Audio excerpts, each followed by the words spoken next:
வணக்கம். வரலாறுன்னா வெறும் தேதிகளும் ராஜாக்களோட பெயர்களும் மட்டும்தானா?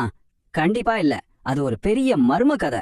ஆயிரக்கணக்கான வருஷங்களுக்கு முன்னாடி வாழ்ந்தவங்க விட்டுட்டு போன சின்ன சின்ன தடயங்களை வச்சு உண்மையை கண்டுபிடிக்கிற ஒரு சூப்பரான துப்பறியும் வேலை. வாங்க, இலங்கை வரலாற்றோட புதிர்களை விடுவிக்க நாம எல்லாரும் இன்னைக்கு துப்பறிவாளர்களா மாறுவோம். சரி, முதல்ல ஒரு கேள்வி. பல நூறு, ஏன் 1000 வருஷத்துக்கு முன்னாடி நடந்த விஷயங்கள்லாம் நமக்கு எப்படி இவ்வளவு கரெக்டா தெரியுது? யாரும் டைம் மிஷின்ல போய் பார்த்துட்டு வந்து சொன்ன மாதிரி இல்லையே. அப்போ இந்த மர்மமான கடந்த காலத்தோட கதவுகளை திறக்க போற அந்த மாஸ்டர் கீ எது? அந்த சாவி வேற எங்கேயும் இல்ல, நம்மள சுத்திதான் இருக்கு. வெறும் புத்தகங்கள்ல மட்டும் இல்ல, இந்த மாதிரி சாதாரணமா பாக்குற கற்கள் கூட நமக்கு கதை சொல்லும், தெரியுமா? நாம பாக்குற ஒவ்வொரு சிற்பமும், ஒவ்வொரு பாறையும், இடிஞ்சு போன ஒவ்வொரு கட்டடமும் தனக்குள்ள ஒரு வரலாற்று ரகசியத்தை ஒளிச்சு வச்சிருக்கு. அதை எப்படி கண்டுபிடிக்கிறதுங்கிறது தான் இந்த துப்பறியும் பயணத்தோட சுவாரஸ்யமே. ஓகே, ஒரு நல்ல டிடெக்டிவ்க்கு அவரோட டூல்ஸ் ரொம்ப முக்கியம் இல்லையா? அதே மாதிரி இந்த வரலாற்று புதிரிய சால்வ் பண்ண நமக்கும் சில கருவிகள் தேவை. வாங்க, நம்மளோட டிடெக்டிவ் கிட்ல என்னெல்லாம் இருக்குன்னு பார்க்கலாம். இந்த க்ளூஸ வச்சுதான் வரலாறுங்கிற ஒரு பெரிய பஸ்ல நாம ஒன்னா சேர்த்து உருவாக்க போறோம். நம்ம டிடெக்டிவ் கிட்ல இருக்கிற முதல் ரொம்ப ரொம்ப முக்கியமான கருவிதான் இந்த மூலாதாரங்கள். சிம்பிளா சொல்லணும்னா இவையெல்லாம் தான் நமக்கு கிடைச்ச க்ளூஸ், தடயங்கள். கடந்த காலத்தை பத்தி நமக்கு தகவல் தர்ற எது வேணாலும் இருக்கலாம். ஒரு பழைய ஓலைச்சுவடு, ஒரு கல்லுல செதுக்குன வாசகம், ஏன் ஒரு பழைய காசு கூட. இதுதான் நம்ம இன்வெஸ்டிகேஷனோட பேஸ். சரி, இந்த ஆதாரங்களே, அதாவது நம்ம க்ளூஸ நாம ரெண்டு பெரிய வகையா பிரிக்கலாம். ஒன்னு சாட்சிகளோட வாக்குமூல மாதிரி, அதாவது எழுதப்பட்ட தடயங்களான இலக்கிய ஆதாரங்கள். இன்னொன்னு கிரைம் சீன்ல கிடைச்ச பொருள்கள் மாதிரி, அதான் தொல்பொருள் ஆதாரங்கள். இந்த ரெண்டு வகை தடயங்களையும் சரியா மேட்ச் பண்ணும் பொழுதுதான் நம்ம உண்மையை நெருங்க முடியும். முதல்ல நாம இந்த சாட்சிகளோட வாக்குமூலங்களை செக் பண்ணலாம். அதாவது நம்ம முன்னோர்கள் எழுதி வச்சிட்டு போன கதைகள், குறிப்புகள், புத்தகங்கள். இந்த இலக்கிய ஆதாரங்கள் நமக்கு என்ன கதை சொல்ல வருதுன்னு பாப்போமா? இப்ப நீங்க பாக்குறீங்களே, இதுதான் ஒரு ஓலைச்சுவடி. மகாவம்சம் மாதிரியான வரலாற்று பொக்கிஷங்கள் எல்லாம் இப்படித்தான் பனை ஓலைகள்ல எழுதி தலைமுறை தலைமுறையா பாதுகாத்து இருக்காங்க. சும்மா யோசிச்சு பாருங்க, ஒவ்வொரு ஓலையும் ஒரு டைம் கேப்சூல் மாதிரி அந்த காலத்தோட ரகசியங்களை அப்படியே நமக்கு கொண்டு வந்து சேர்க்குது. இந்த எழுத்து ஆதாரங்கள்லயும் ரெண்டு ஆங்கிள் இருக்கு. ஒன்னு நம்ம ஆளுங்களே எழுதின உள்நாட்டு நூல்கள், மகாவம்சம், தீபவம்சம் மாதிரி. இன்னொன்னு வெளிநாட்டிலிருந்து வந்தவங்க நம்மள பத்தி எழுதினது. சீனாவில இருந்து வந்த ஃபாகியான், கிரேக்க அறிஞர் தொலமி, ராபர்ட் நாக்ஸ் மாதிரியான யூரோப்பியர்கள் எழுதின குறிப்புகள். யோசிச்சு பாருங்க, ஒரு விஷயத்த உள்ளிருந்து பாக்குறதுக்கும் வெளியிருந்து பாக்குறதுக்கும் எவ்வளவு வித்தியாசம் இருக்கும். அதனால ரெண்டுமே நமக்கு ரொம்ப முக்கியம். சரி, இலக்கியம்னா வெறும் ஹிஸ்டரி புக்ஸ் மட்டும் தானான்னு கேட்டா கண்டிப்பா இல்ல. பாருங்களேன், அந்த காலத்துல இலக்கியத்தோட ஸ்டைலே எவ்வளவு வெரைட்டியா இருந்திருக்கு.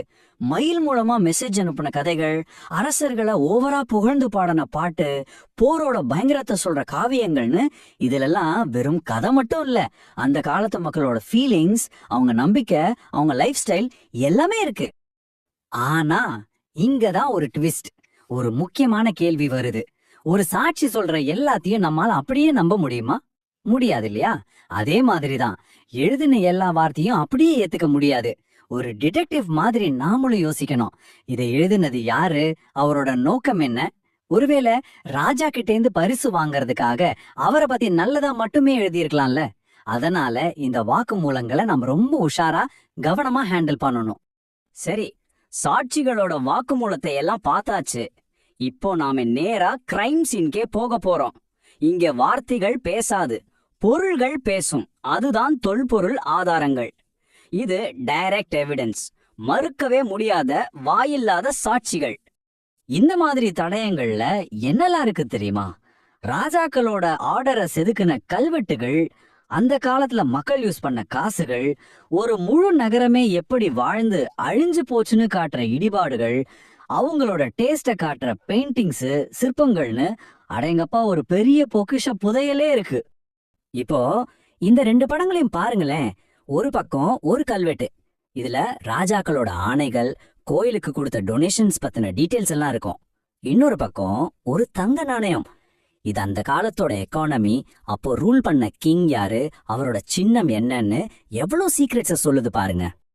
இது சும்மா ஒரு கல் இல்ல, புலனர்வையில இருக்கிற கல் போத்தா, அதாவது கல்லால் ஆன புத்தகம். நிசங்கமல்ல ராஜாவோட சாதனைகள் பெருமைகள் எல்லாம் இந்த ஒரே ஒரு பெரிய கல்லுல செதுக்கப்பட்டிருக்கு. சும்மா இமேஜின் பண்ணி பாருங்க, ஒரு புக்கு ஃபுல்லா இருக்கிற மேட்டரை ஒரே கல்லுல செதுக்க வச்சிருக்காங்க. எவ்வளவு பெரிய வரலாற்று அதிசயம் இது. இந்த தொல்பொருள் ஆதாரங்களோட மிகப்பெரிய பிளஸ் பாயிண்ட் என்ன தெரியுமா?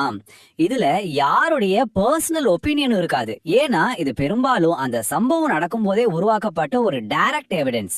ஒரு காயினோ ஒரு கல்வெட்டோ ஒருத்தருக்காக தன்னோட கதையை மாத்திக்காது, அது உண்மையை மட்டும்தான் பேசும். அதுதான் இதோட ஸ்பெஷாலிட்டி. ஓகே, இப்போ நம்ம கையில சாட்சிகளோட ஸ்டேட்மெண்ட்டும் இருக்கு, கிரைம் சீன்ல கிடைச்ச எவிடன்ஸும் இருக்கு. ஒரு ஸ்மார்ட்டான டிடெக்டிவ் என்ன பண்ணுவார்? ரெண்டையும் ஒப்பிட்டு பார்த்து உண்மையை கண்டுபிடிப்பார். வாங்க நாமளும் இந்த பசிலோட கடைசி பீஸ பொருத்தலாம். இந்த 2 வகை க்ளூஸையும் நாம ஒப்பிட்டு பார்க்கலாம். இலக்கியம், அதாவது வாக்கு மூலம் நமக்கு ஒரு முழு கதைய, ஒரு பேக்ரவுண்ட் சொல்லுது. ஆனா அதுல அதை எழுதினவரோட பர்சனல் விருப்பு வெறுப்பு கலந்திருக்க வாய்ப்பு இருக்கு. ஆனா தொல்பொருள், அதாவது தடயம், ரொம்பவே டைரக்ட். அது போய் சொல்லாது, ஆனா அதுக்கு கதை சொல்ல தெரியாது. நாம தான் அதை வச்சு கதைய உருவாக்கணும். அப்போ இங்க ரொம்ப முக்கியமான பாயிண்ட் என்னன்னா, ஒரு வகை ஆதாரம் இன்னொரு வகை ஆதாரத்தை கன்ஃபார்ம் பண்ணணும். ஃபார் எக்ஸாம்பிள், மகாவம்சத்துல ஒரு ராஜாவை பத்தி ஒரு விஷயம் சொல்லப்பட்டிருக்குன்னு வைங்க. அதே ராஜாவோட பேரு பொறிச்ச ஒரு கல்வெட்டு நமக்கு கிடைக்கும் போது அப்போதான் அந்த கதை உண்மையான வரலாறா மாறுது. இப்படிதான் க்ளூஸ ஒன்னோட ஒன்னு கனெக்ட் பண்ணணும். சரி, எதுக்கு இவ்வளவு கஷ்டப்பட்டு இந்த டிடெக்டிவ் வேலையெல்லாம் பார்க்கணும்? ஏன்னா நம்ம யாரு, நம்ம வேர் எங்க இருக்குன்னு தெரிஞ்சுக்க இது ரொம்ப முக்கியம். நம்ம முன்னோர்கள் செஞ்ச தப்புகள்ல இருந்து பாடம் கட்டுக்கிறதுக்கும் அவங்களோட சாதனைகளை நினைச்சு பெருமைப்படுறதுக்கும் இது தேவை.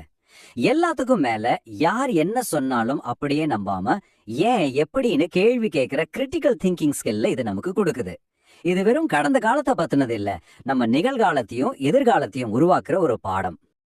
உண்மையில நாம பாக்குற ஒவ்வொரு சிற்பமும், ஒவ்வொரு கல்வெட்டுல இருக்கிற எழுத்தும் ஒரு பெரிய ஜிக்ஸா பசிலோட சின்ன சின்ன துண்டுகள் மாதிரி. அந்த துண்டுகளை எல்லாம் ஒன்னா சரியா சேர்க்கும் போதுதான் நம்ம கடந்த காலத்தோட ஒரு முழுமையான பிரமிப்பான படம் நமக்கு கிடைக்கும். நம்ம வரலாற்று புதிரோட பல துண்டுகளை நாம இப்போ இணைச்சிட்டோம். ஆனாலும் கதை இன்னும் முடியல. இன்னும் கண்டுபிடிக்கப்படாத எத்தனையோ ரகசியங்கள் இந்த மண்ணுக்கும் இந்த கற்களுக்கும் அடியில நமக்காக காத்துக்கிட்டு இருக்கு. யாருக்கு தெரியும், ஒருவேளை நாளைக்கு கிடைக்க போற ஒரு சின்ன மண்பானை ஓடு நம்ம வரலாற பத்தி தெரிஞ்சு வச்சிருக்கிற எல்லாத்தையுமே மாத்தி எழுதலாம். அந்த அடுத்த க்ளூவை கண்டுபிடிக்க போறது ஒருவேளை நீங்களா கூட இருக்கலாம். என்ன நினைக்கிறீங்க?